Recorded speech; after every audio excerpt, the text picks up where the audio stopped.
तुम्ही आताच उमेदवारी अर्ज भरून आलेला आहात. नेमके कुठं कुठं तुम्ही उमेदवारी भरलेली आहे? मी या सार्वत्रिक निवडणुकीमध्ये जवळा जिल्हा परिषद आणि डोंजा जिल्हा परिषद या दोन्ही जिल्हा परिषद सर्कलमध्ये माझी उमेदवारी अर्ज दाखल केली. बरं, तुमच्यासोबत तुमचे समर्थकांनी देखील उमेदवारी दाखल केली आम्हाला कळते. किती जणांनी दाखल केली? जवळपास आम्ही 5 जिल्हा परिषद गटामध्ये आणि 11 पंचायत समिती गणामध्ये फॉर्म भरलेले आहेत. परांडा भूम वाशीमध्ये. स्वतंत्र गट म्हणण्यापेक्षा आम्ही अपक्ष आमचे अर्ज दाखल केलेले आहेत.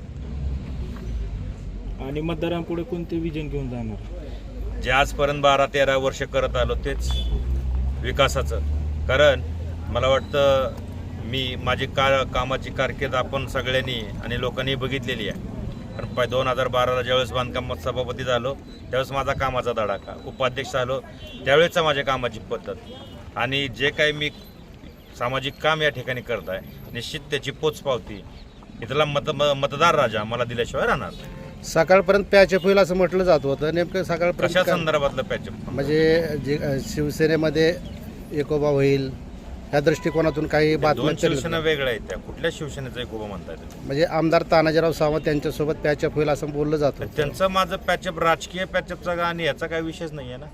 तुम्ही स्वतंत्र गट भांडण झाले असं तुम्हाला कोणी सांगितलं? नाही, तुम्ही स्वतंत्र कसं काय लढताय? स्वतंत्र लढताय म्हणजे काही देह धोरणं पटली नाहीत म्हणून लढतोय. लोकशाहीमध्ये प्रत्येकाला स्वतंत्र लढण्याचा अधिकार आहे. तुम्ही जवळा आणि डोंजा गटातून उमेदवारी अर्ज दाखल केलाय. हो. आणि आम्हाला कुठून तुमची उमेदवारी पाहायला मिळाली? मी बी दोन्हीकडून दोन्ही ठिकाणी लढणार तुम्ही? गरज असेल तिथल्या लोकांना माझ्या कामाची खरंच जर असेल तर दोन्ही ठिकाणून, असं काही नाही. ठीक आहे. ठीक आहे.